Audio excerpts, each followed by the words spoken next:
Welcome back. In previous lecture, we have discussed about types of superchargers. In this, there are two types which we have to discuss in previous lecture. That is, first one is gear-driven supercharger, and second one is coupled engine compressor and turbine supercharger. So, in the advantage of the previous method is that if the turbine output is not sufficient to run the compressor, particularly at a part of load running of the engine, the extra power required to run the compressor is taken from the engine. And the another advantage is that this arrangement,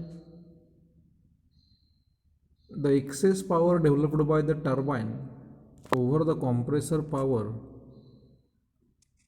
it can be fed to the engine load, because in this method we have to reduce the power which is taken from the engine. That means we have to utilize both the energies. As the turbine power is more, we can reduce the power from the engine, and as the turbine power is low, we can utilize the power from the engine.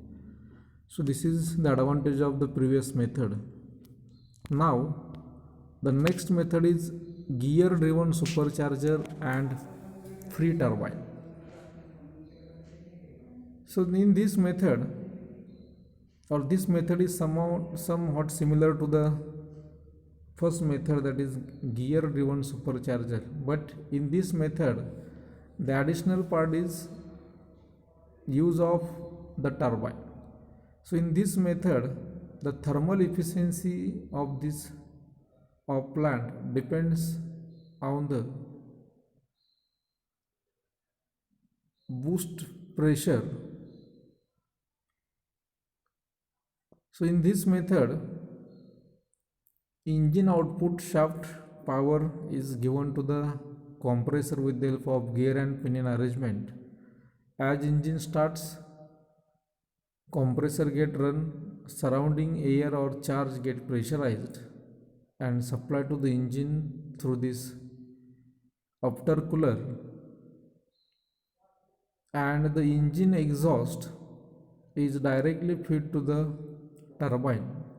So whatever the exhaust loss of this engine, that is whatever the loss of energy takes place due to this exhaust gas, that energy is utilized to run the turbine, and the turbine shaft is coupled to the generator or for any other applications to develop the power. So with the help of this arrangement, we can utilize the exhaust gas energy. So with the help of this method, we can improve the thermal efficiency of engine, because you have to utilize the thermal efficiency or thermal energy of the engine in a turbine, that is exhaust blowdown loss we have to reduce it with the help of this method. Now these are the number of arrangements or number of methods of supercharging. Now in supercharging, some advantages are there. With the help of the supercharging, we have to improve the performance of engine. But this supercharging have some limitations, because there are two types of engines. First one is SI engine and second one is CI engine. So for SI engine, some limitations are there for the supercharging. So what are the limitations of supercharging for SI engine? So first limitation is increase in intake pressure increases the maximum pressure attained in the cylinder. So it leads to increase in weight of cylinder, also tend to increase in detonation tendency in case of SI engine. So what is the detonation of abnormal combustion? We will discuss in next chapter, that is abnormal combustion in engine, that is also called as what? Detonation tendency. So with the help of this supercharging, inside the engine cylinder, pressure and temperature increases and it affects the detonation tendency. Second limitation is,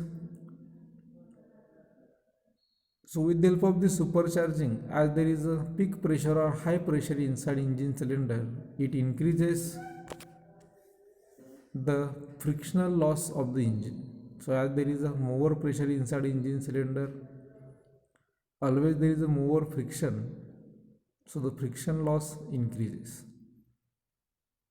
Higher the peak temperature will lead to higher exhaust gas temperature, so it causes overheating of exhaust valves. So as there is a more pressure inside engine cylinder, always there is a more temperature.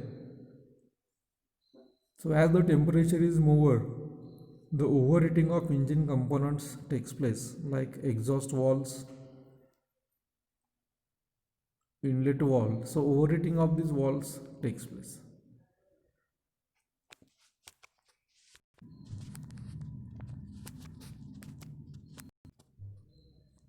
So these are the limitations of supercharging. So this is about the supercharging.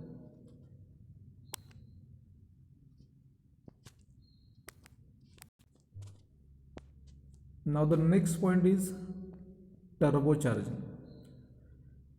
So already we have discussed the difference between supercharging and turbocharging is what? In supercharging, to run the compressor, always we have to utilize the power from engine output. But in case of turbocharging, engine power is unaffected. We have to only utilize the exhaust gas energy. So this exhaust gas initially expand over the turbine. With the help of this energy of exhaust gas, turbine gets rotate and that turbine output shaft is coupled to the compressor to compress the air. So in case of this turbocharging, engine power is always unaffected. We have to utilize the exhaust gas.